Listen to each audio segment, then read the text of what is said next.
sudah singgung keyakinan Ahlus Sunnah wal Jamaah berdasarkan ayat, hadis dan ijma' para ulama terdahulu, Allah di atas arsy. Gak malu-malu lagi saya sebutkan ini ya. Ayat Al-Quran yang menyebutkan ketinggian Allah itu lebih ratusan. Syekhul Islam menyebutkan 300 ayat menyebutkan tentang ketinggian Allah. Kalau disebutkan satu persatu ini habis berapa pertemuan nih? Nggak bisa sekali. Itu dari ayat Al-Quran, belum lagi hadis Nabi. Bagi sholat kan? Iya. Dan di antara hadis Nabi, ini saya sebutkan faedah ini nggak apa-apa lah.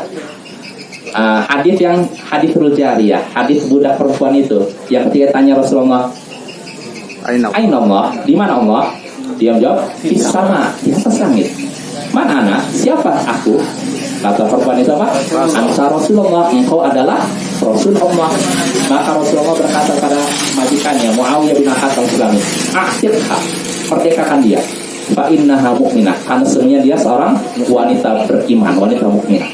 Hadis ini Bapak diriwayatkan dalam Sahih Muslim, kitab tersahih setelah Sahih Bukhari. Seandainya satu kitab aja dalam ini udah cukup sebenarnya. Tapi yang jadi masalah Bapak, saya 2 hari yang lalu saya cek dalam Maktabah Syamilah, ternyata hadis ini bukan cuma diriwayatkan dalam Sahih Muslim, tapi diriwayatkan oleh kitab-kitab hadis yang jumlahnya sekitar 40 hadis. 40 kitab hadis. Kalau nggak salah 40 atau nanti saya cek. Saya udah tulis tentang itu. Ada dalam 50 kitab hadis. Nah ini.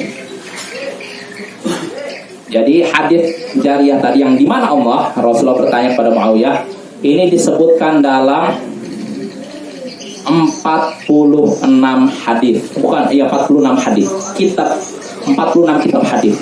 Bukan dalam Sahih Muslim saja. Kalau ditambah Sahih Muslim jadi 47 kitab. Ini dalam kitab hadis. Dan para ulama juga menyebutkan ini, hadis ini dalam kitab-kitab akidah dan fikih. Contohnya Imam Asy-Syafi'i. Imam apa? Syafi'i menyebutkan hadis ini dalam 2 kitab beliau yang terkenal, Al-Umm dan Ar-Risalah. Bayangkan, kalau Imam Syafi'i menyebutkan hadis tersebut dalam 2 kitab itu, tandanya beliau melemahkan hadis ini atau menganggap hadis ini sahih. Sahih, sahih. Imam Asy-Syafi'i, bayangkan. Belum lagi Imam Abu Hasan Al-Asy'ari dalam kitab Al-Ibana an Usulidiyan. Jadi dalam kitab hadis, sekali lagi saya dapatkan 46 kitab hadis menyebutkan hadis ini. 46. Sama Sahih Muslim 47. Ini baru kitab hadis, belum kitab akidah, belum kitab fikih. Maka aneh orang datang belakang tiba-tiba, oh hadis ini berguncang, lemah. Pada ulama terdahulu nggak ada yang mempermasalahkan hadis ini. Tiba-tiba datang orang belakang menyatakan hadis ini lemah, guncang apa? Jali hadas. Luar biasa ini. Nah ini Bapak ya. Jadi ini yang disebutkan ini. Itu kalau kita berbicara tentang hadisnya. Adapun terkait masalah ketinggian Allah, itu disebutkan oleh para ulama juga. Para ulama ijma', kesepakatan para ulama tentang ini. Makanya Imam Al-Zahabi, beliau dari ulama mazhab Syafi'i, menukil kesepakatan para ulama tentang ketinggian Allah di atas arsy. Beliau menyebutkan 4 pendapat Imam mazhab. Abu Hanifah, Malik, Asy-Syafi'i, Abu Ahmad bin Hanbal. Mereka semua berpendapat bahwa Allah di atas arsy. Iya, belum lagi para sahabat apa. Jadi tidak ada alasan kita menolak hadis tadi. Karena kalau disebutkan cuma dalam Sahih Muslim saja, itu sudah cukup sebenarnya kan? Ya tidak. Ya. Dalam satu kitab Sahih Muslim Bapak, kitab tersahih selama Sahih Bukhari. Maka bagaimana pula kalau sampai disebutkan dalam 46 kitab hadis? Namanya hadis apa ini? Kalau disebutkan dalam kitab mutawatir. Makanya Imam Az-Zahabi dalam kitab Al-Ulu, beliau menyebutkan di antara hadis mutawatir yang menyebutkan ketinggian Allah, yaitu yang pertama yang disebutkan hadis Muawiyah bin Al-Sulami. Hadis ini hadis mutawatir. Mutawatir itu artinya diriwayatkan dengan banyak jumlah, banyak cabang, jalur riwayatan yang sangat banyak. Kalau hadisnya ahad satu, mungkin mereka punya peluang, ini hadisnya satu ahad tolak. Tapi ini hadisnya yang meriwayatkan sangat banyak. Jelas Bapak ya. Maka nggak ada alasan menolak hadis ini. Dan yang orang yang menolak hadis ini hanya orang belakangan. Sekali lagi orang belakangan, nggak ada orang terdahulu menolak ini. Maksudnya nggak ada ahli hadis terdahulu yang menolak hadis ini. Yang ada orang belakangan. Ahli kalam. Iya. Siapa? Saya dapat faedah dari Salim Musri yang menyebutkan adalah pertama Zahid Al-Kautsari. orang belakangan abad 20. Beliau disebutkan para ulama adalah pembawa bendera Jahmiyah di abad 20, Zaid Al-Kautsari. Lalu diikuti oleh pengikutnya yaitu Hasan As-Saqqaf.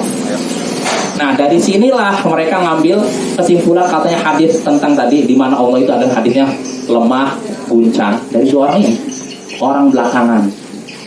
Jelas Bapak? Orang belakangan. Ada ulama terdahulu, ulama ahli hadis yang mempermasalahkan ini. Saya katakan ulama ahli hadis, bukan ulama ahli kalam. Kalau ahli kalam lain lagi masalahnya. Jelas. Begitulah ahli fikih, karena ada orang yang ahli fikih tapi nggak mendalami hadis. Jelas Bapak ya. Tapi yang jadi patokan ahli hadis. Kalau terkait hadis yang berhak bicara ahli hadis. Terkait bahasa yang berhak bicara ahli bahasa. Ya kan? Nah gitu. Yang berbicara tentang kedokteran yang paling berhak Dokter. Nah, itu. Nah, lihat ahli hadis nggak ada terdahulu. Coba cari. Saya kan penasaran. Sebenarnya saya kan ketika mereka menyatakan hadisnya itu lemah, guncang, saya penasaran. Saya iseng buka Maktabah Syamilah di laptop. Saya cari tulisan Ainullah, muncul. Nah, saya pernah banyak juga. Nah, saya kumpulkan di data satu persatu. Ya, saya sebagai contoh nih Bapak ya. Kan waktunya udah habis ya. Habis ya? Sudah saya sebutkan 10 kitab yang terkenal aja ya, yang menyebutkan hadis ini. Pertama kitab Al-Muwatta karya Imam Malik. Beliau menyebutkan hadis tadi. Hadis tentang pertanyaan di mana Allah? Lalu jawabannya apa? Nah. Lalu kedua, Musnad Abu Daud At-Tayalisi. Kedua, karya Imam Abu Daud At-Tayalisi. Ketiga, kitab Al-Musannaf karya Imam Abdul Razzaq As-Sam'ani. Keempat, Musnad Ibnu Abi Syaibah. 4. 5, Musannaf Ibnu Abi Syaibah. Nah, ini yang kelima. Keenam, Musnad Ahmad, Imam Ahmad bin Hanbal. Ketujuh, Juz'u Al-Qiraah Khalfal Imam karya Imam Bukhari. Jadi Imam Bukhari nggak masukkan hadis ini dalam Sahih Bukhari, tapi memasukkan dalam kitab Juz'ul Qiraah Khalfal Imam, membaca di belakang imam. Itu 7. 8, As-Sunan Al-Ma'thurah karya Imam Al-Muzani. Murid Imam Al-Muzani, muridnya Imam Syafi'i. Beliau menukil hadis ini dalam kitab tersebut. Lalu ke-9, Sunan Abu Daud karya Imam Abu Daud. Ke-10, kitab Ar-Rad 'alal Jahmiyah karya Imam Ad-Darimi. Beliau menukil hadis ini juga.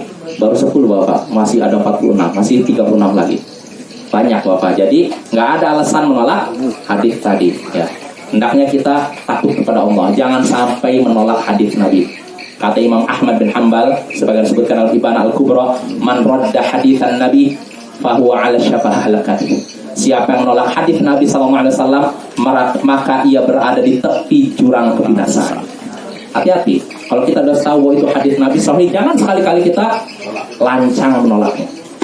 Karena resikonya yaitu berhadapan dengan Allah, berhadapan dengan Nabi di hari kiamat nanti. Ya mungkin itu saja Bapak, karena waktunya habis. Ya tutup, subhanallahi wa bihamdihi, asyhadu an la ilaha illa anta, astaghfiruka wa atubu ilaik. Assalamualaikum warahmatullahi wabarakatuh. Waalaikumsalam.